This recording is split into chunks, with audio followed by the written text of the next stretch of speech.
Hello and welcome. आप सबको दशहरा की बहुत बहुत शुभकामनाएं।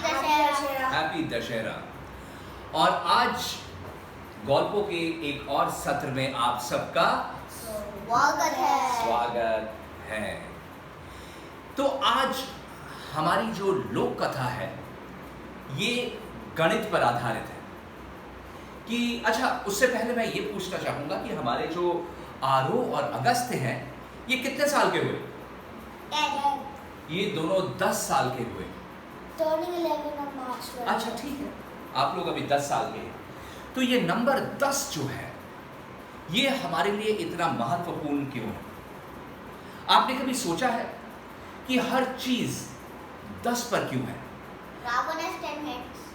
रावण के 10 सर हैं, दुर्गा के 10 हाथ हैं, विष्णु के 10 अवतार हैं।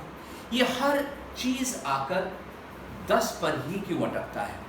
तो ये जो नंबर है, ये जो अंक है 10, इसका हमारे हिंदू या भारतीय संस्कृति के साथ क्या लेना देना है? सबसे पहला उदाहरण तो ये है कि हमारे कल्चर या हमारी संस्कृति के अनुसार हमारी 10 दिशाएं हैं। हमारा ये जो हमारा संसार है इसमें 10 दिशा है। आप मान जानते हैं कितनी दिशाएं हैं? 10 दिशाएं कौन कौन सी हैं? उत्तर, दक्षिण, पूर्व, पश्चिम, east, west, north and south. That's 4. But then उसके बाद इन दोनों के बीच का जो इलाका है which is उत्तर पश्चिमी, which is eastern, southern, north east, north west. तो इस तरह अगर करेंगे तो 4 और मिल जाते हैं, 8। और एक बिल्कुल ऊपर है 9, और एक बिल्कुल नीचे है 10।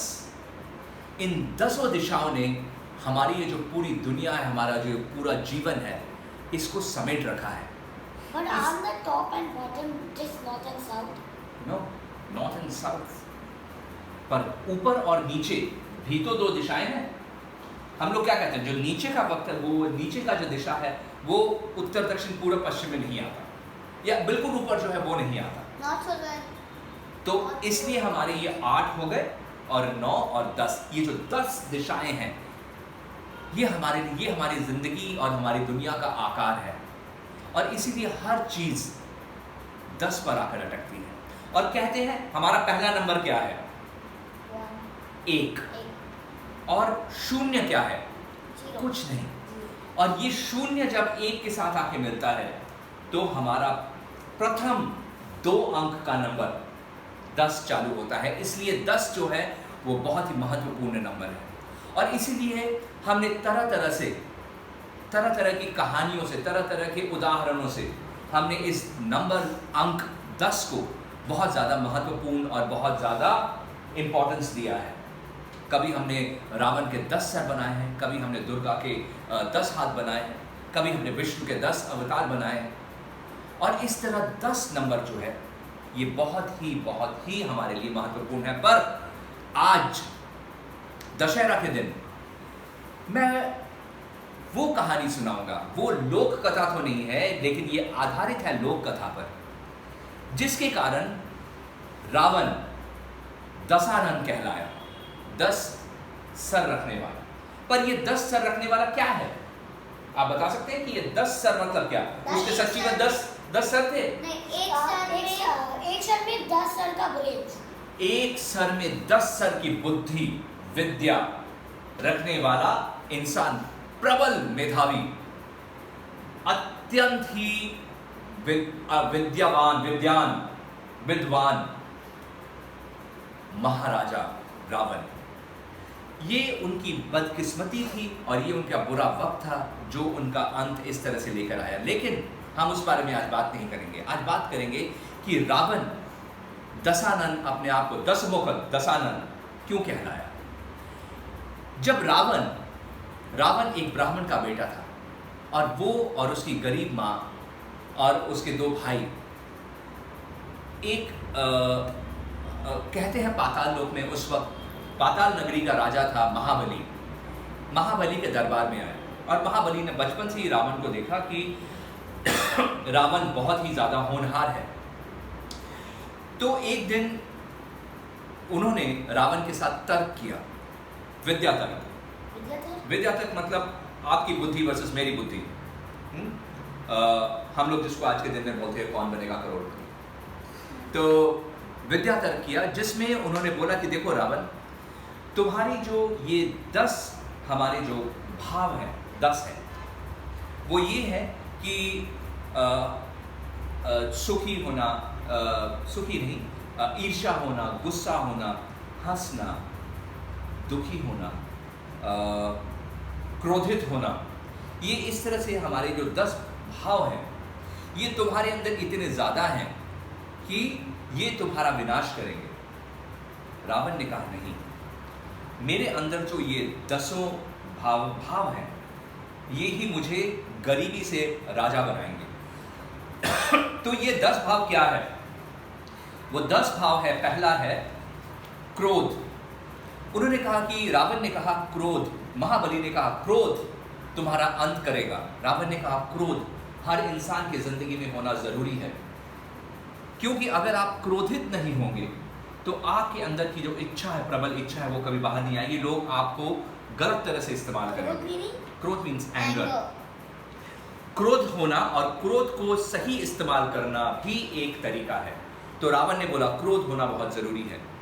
दूसरा बोला कि महाबली बोले तुम्हारे अंदर बहुत ज्यादा गर्व है, प्राइड, तो ये तुम्हारा विनाश करेगा। तो रावण बोले नहीं, इंसान को अपनी जिंदगी गर्व के साथ बिताना चाहिए, हमारे को किसी भी चीज में शर्मिंदा नहीं होना चाहिए, और मैं अपनी जिंदगी गर्व के साथ बिताना चाहता हूं। ये हुआ दूसरा भाव। तीसरा भाव हुआ ज्ञान। बोला कि तुम्हारे जो ज्ञान है वो इतनी ज्यादा है कि तुम उससे कुछ नहीं कर पाओगे। रावण बोला नहीं, ज्ञान का होना और उसका सही यूज करना भी जिंदगी का एक बहुत अहम उपाय है, और मैं अपने इस ज्ञान के बलबूते पर ही राजा बनूंगा।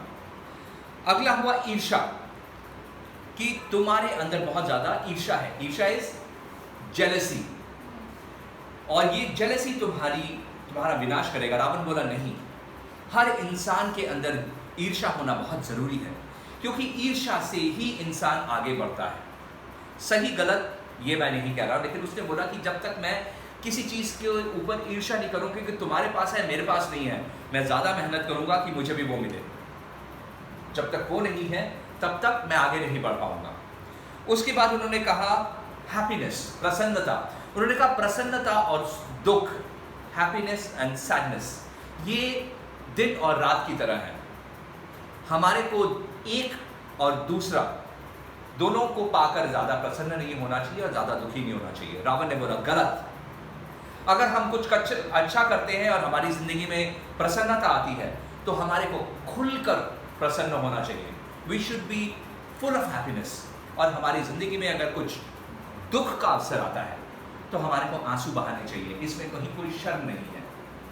उसके बाद उन्होंने कहा कि भय, बोला कि तुम्हारे अंदर भय नहीं है, इसलिए तुम बिना दिमाग के काम करते हो। रावण ने बोला नहीं, भय होना बहुत जरूरी है। भय से तुम ये विचार करोगे कि मैं सही कर रहा हूं या गलत कर रहा हूं। मैं कुछ गलत करने जा रहा हूं, पर अगर मेरे दिल में भय है तो मैं वो गलत नहीं करूंगा। तो ये जो विचार करने की धारा है, सही और गलत, ये हमारे अंदर भय लेकर आता है, और इसलिए भय का होना बहुत जरूरी है। उसके बाद उन्होंने कहा कि सेल्फिश, तुम बहुत ज्यादा स्वार्थी हो, और ये तुम्हारा स्वार्थ है जो तुम्हारे को खत्म करेगा। तो रावण ने कहा नहीं, हर इंसान को एक हद तक स्वार्थी होना चाहिए। हर वक्त दूसरों का सोचोगे, हर वक्त तो तुम हरिश्चंद्र की तरफ खत्म हो जाओगे। अपने लिए भी सोचो, दूसरों के लिए भी सोचो, थोड़ा दुनिया के लिए सोचो, थोड़ा स्वार्थी हो। उसके बाद आखिर में उन्होंने कहा उसके बाद उन्होंने कहा प्रेम। बोलो तुम्हारे अंदर प्रेम है जो तुम्हारे को कमजोर बनाता है। भाई बहन, इन सब का प्रेम जो है तुम्हारे को पीछे पकड़ के रखेगा, तुम्हारे को कभी आगे नहीं बढ़ने देगा। रावण ने कहा ये गलत है। अगर मैं कुछ आगे बढ़ूंगा और अपने भाई बहन माँ बाप के लिए कुछ करूंगा तो वो मुझे आगे बढ़ने में मदद करेगा। तो प्रेम का होना बहुत जरूरी है। और आखिरकार एम्बिशन यानी महत्वाकांक्षा, बोले कि तुम बहुत ज्यादा एम्बिशियस हो, बहुत ज्यादा महत्वाकांक्षी हो, इतने ज्यादा हो कि तुम दूसरों को अपने पांव के नीचे रौंदते चले जाते हो, तुम देखते भी नहीं हो कि तुम क्या कर रहे हो। इतना ज्यादा एम्बिशन तुम्हारे लिए अच्छा नहीं है। रावण ने कहा यह गलत है। एम्बिशन का होना, महत्वाकांक्षा का होना बहुत जरूरी है। जब एम्बिशन मतलब आगे बढ़ने की इच्छा कि मैं दुनिया में बड़ा, जैसे तुम बोलते हो मैं एक बार जिंदगी में बड़ा फुटबॉलर बनूंगा, ये जो एक आगे बढ़ने की इच्छा है इसको बोलते हैं एम्बिशन या महत्वाकांक्षा। अगर हम हमारे दिल में ये इच्छा ही नहीं रहेगी तो हम लोग आगे नहीं बढ़ पाएंगे। तो ये थे 10 वो कारण जिसके कारण रावण ने अपने आप को दशानन यानी 10 वो भाव जो हर इंसान के अंदर होता है, जिसको महाबली ने बोला था ये तुम्हारे पतन का कारण होगा, तुम्हारे खत्म होने का कारण होगा, जिसको रावण ने बोला था नहीं यही मेरे जीत का कारण होगा। और रावण ने ये करके दिखाया। रावण ने युवा अवस्था में, बहुत ही छोटी उम्र में महाबली को हराकर लंका का राजा बना। महाबली उस वक्त पाताल लोक का राजा था।